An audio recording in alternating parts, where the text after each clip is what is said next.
Man, this was a sweet Christmas movie. I really got a kick out of it, Thank and enjoyed the cast and everything. I mean, I learned that you actually shot a good portion of this in August in New York. Yeah. I was just curious what the challenge was of shooting a Christmas movie in the humid summer season.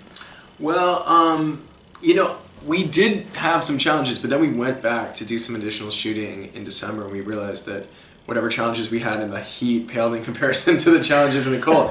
So, I mean, it was actually luckily a really mild summer in New York, so there were only like 2 days that were like the guys were in the sweaters, like being really, really hot. I had like the wardrobe department prepare, like put ice packs on them and try to like figure out what the technology was to keep people like cooled off. And luckily we didn't need any of that stuff. We just had fans, like guys would run and hold fans in front of them and give them water, and it was fine. We had one day, like the end of the movie, the guys are sitting on the dock, like looking out into the water. That had to be like 95 degrees out or something like that. God. And they were sitting there wearing Christmas sweaters and jackets, and that was bad.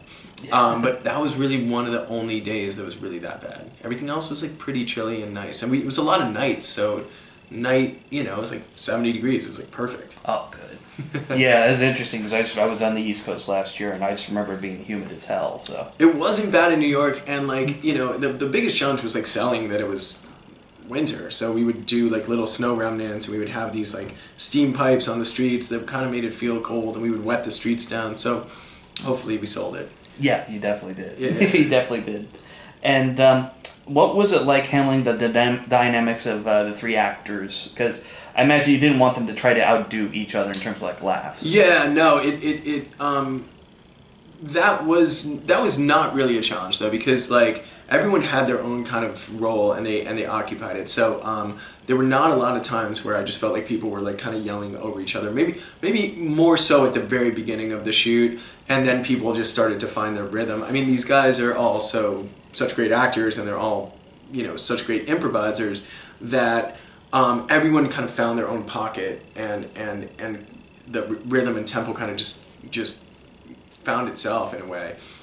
So it wasn't really that difficult. I mean, the great we did a couple like days of just like reading through stuff. We all went out to dinner one night, but otherwise there wasn't any rehearsal, and everyone had like total leeway to like make the words whatever they wanted them to be. So it could have gone really badly, but luckily these guys were so good that it was never a problem for me. Every once in a while I'd say like, let's try to like not step on each other and whatever, but it wasn't, as the filmmaker, my job, I spent very little of my thinking time thinking about how to get those guys to do anything. They're just so good and their instincts are so natural.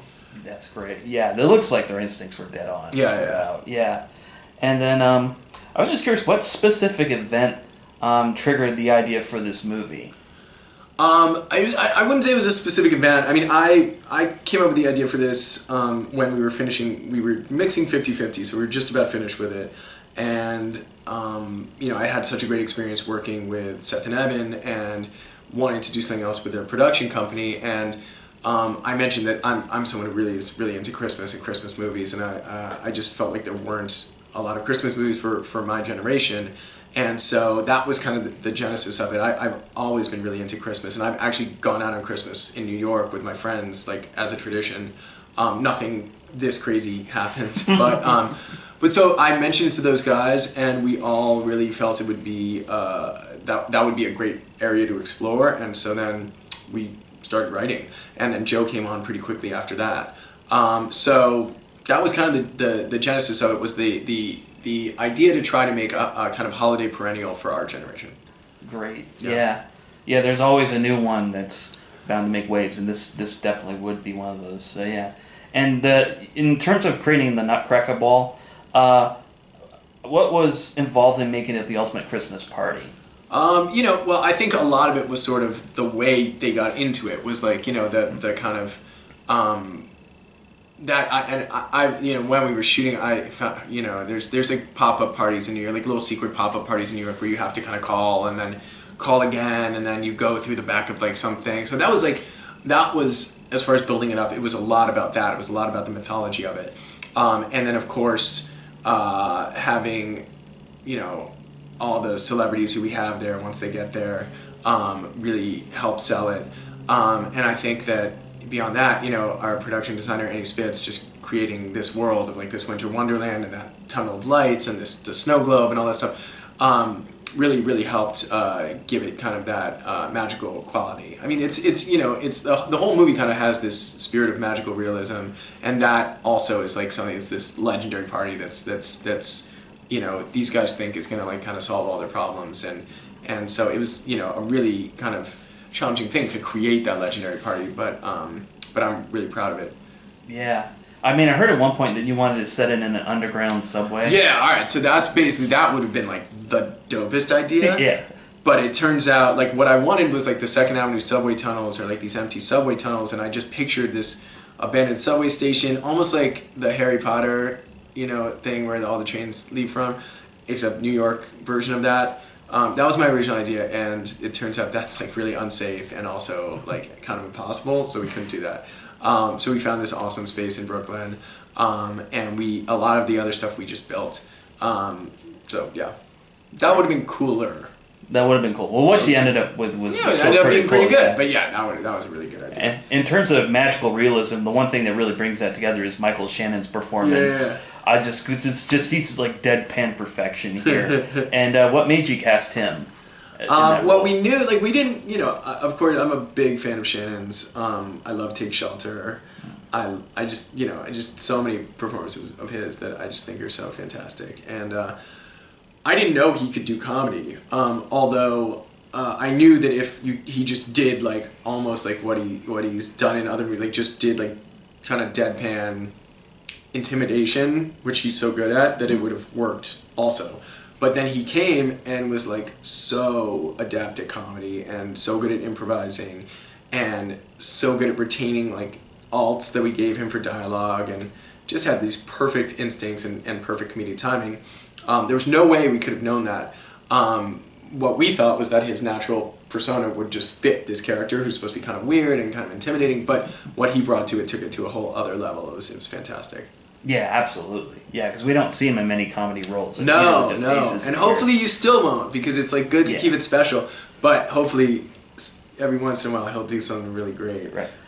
He can do anything, that guy. He's fantastic. Yeah, I mean, he I think the great thing is he never plays it for the laughs. No, exactly. Which I think is perfect. He's never straining for a laugh. He's just like always, and some of his jokes you just like even have to wait like a beat to like even process what he's doing. It's great. Yeah. And in terms of like Christmas movie cliches, were there any you were looking to take advantage of or hoping to avoid? Yeah, I mean, I think that for us, we were looking to include every sort of Christmas movie trope that you could. From Joe being an orphan to, revisiting Christmases past, present, future, to, it snowing at exactly the right moment, to people falling in love, all these things that we love about Christmas movies, we tried to kind of jam in there. So, no, I think anything that had been, like, anything that you would consider a cliche, we tried to kind of put in there and kind of flip on its head a little bit. Yeah, no. That's so it was just half a cliche. Yeah, the Die Hard stuff was great. Yeah, and I mean, we all just love Christmas movies, so it's like, from Die Hard to Home Alone to The Apartment to It's a Wonderful Life, like we just wanted all those vibes in there. Right. I mean, you even have Run DMC's Christmas in Hollis. Yes. Which is a great Christmas song. Yes. I kept waiting to hear like a Weird Al Yankovic Christmas song at one point, but yeah. What are the Weird Al Christmas songs? Christmas at Ground Zero and The Night Santa Went Crazy. What, those are later Weird Al, huh? Yeah. Are those post UHF? I think so. One of the Christmas at Ground Zero was pre-UHF. Because like the Weird Al I know is like from summer camp. It was like this kid would always play Weird Al, and it was like The Biggest Ball of Twine in Minnesota. Mm-hmm. You know that one? I think so. Yeah. Yeah. There was like it was always from anyway whatever. The last one I know is the one with him as Michael Jackson from Bad. Maybe it's just Fat. And he had like all this, like if you look closely at the cover, it's like he has all these little, Michael Jackson has all these little rings. He has like 1,000 more little, it's just really funny. No, we didn't have any Weird Al, although I do really enjoy Weird Al. Yeah. And then the actresses here, from like Lizzie Kaplan to Mindy Kaling, Jillian Very Bell, lucky to have such wonderful just great comedic actresses. Yeah. And they really match their male co-stars from scene to scene. Was it hard getting them to do this movie, or? I mean, I think that having Joe, Seth, and Anthony in a movie together makes other actors really excited to be in the thing. Right. And I think that just knowing the body of work of Seth and Evan, I think women know that if they come and they do their thing in a movie, they'll have some freedom and they'll be able to make these roles their own, and we'll make them look good. I mean, obviously, we don't need to try too hard because they're amazing, but it was always a trap I felt we could fall into to make it too bro-y, too three dudes going out on the town, and it's and having such amazing actresses, as you said, Jillian, Alana, Lizzie, Mindy, come in and do some fantastic work really helped undercut that sort of testosterone-y vibe, and I think that really, they make the movie. Absolutely.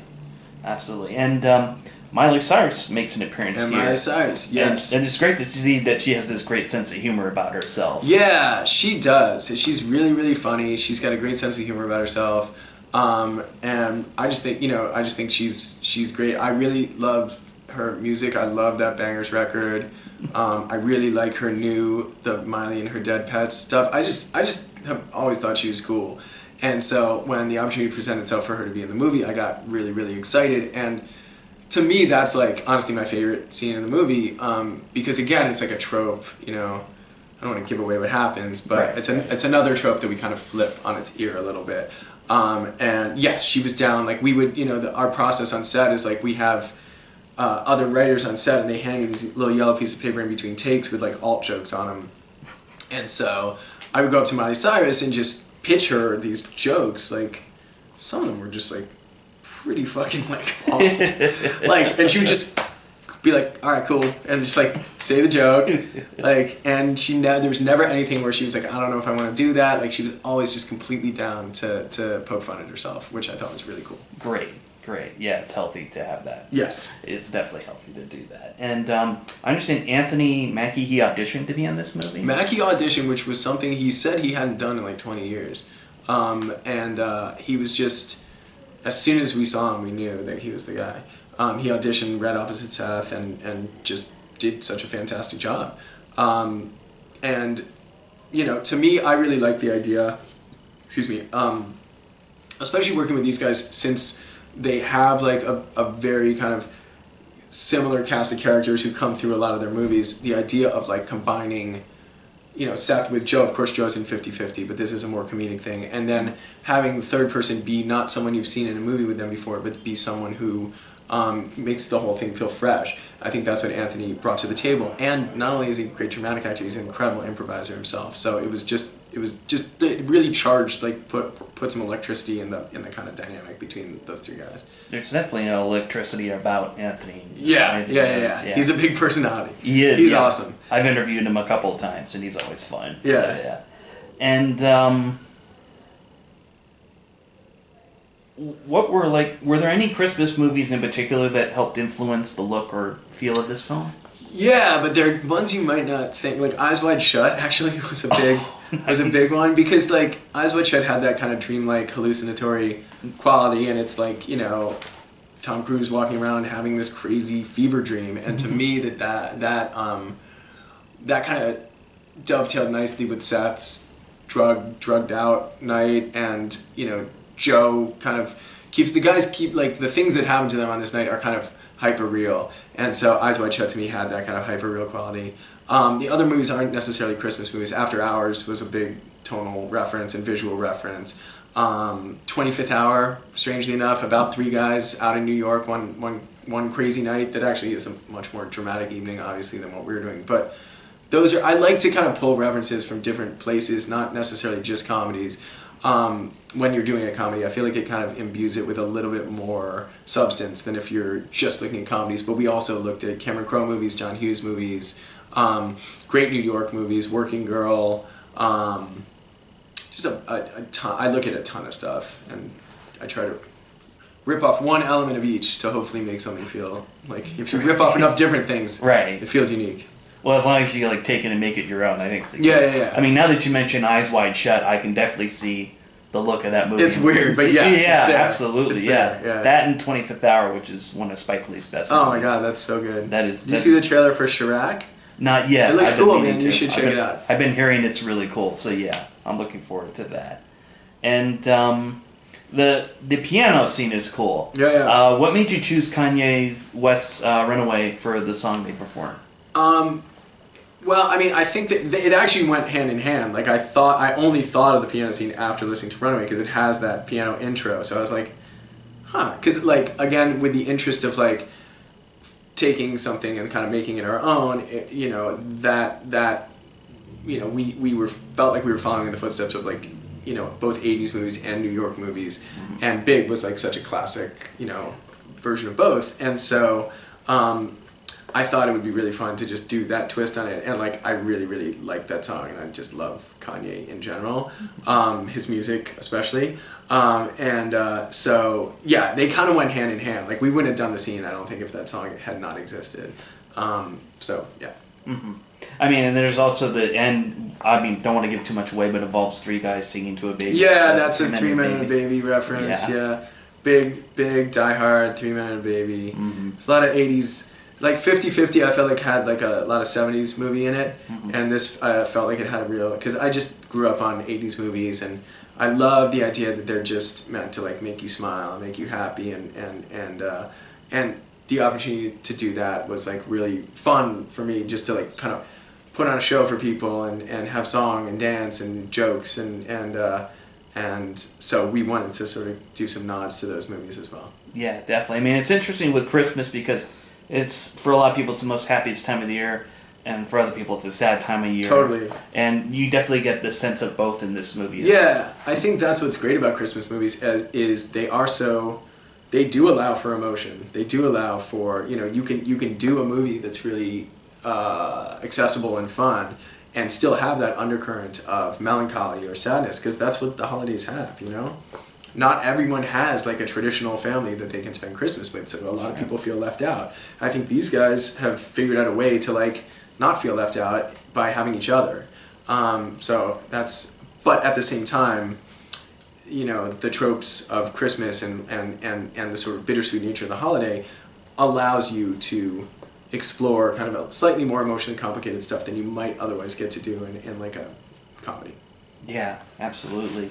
And I'll say, I can't remember a Christmas movie where the wife gave her husband all the drugs in the world. That was an interesting twist. Yes, we definitely wanted to.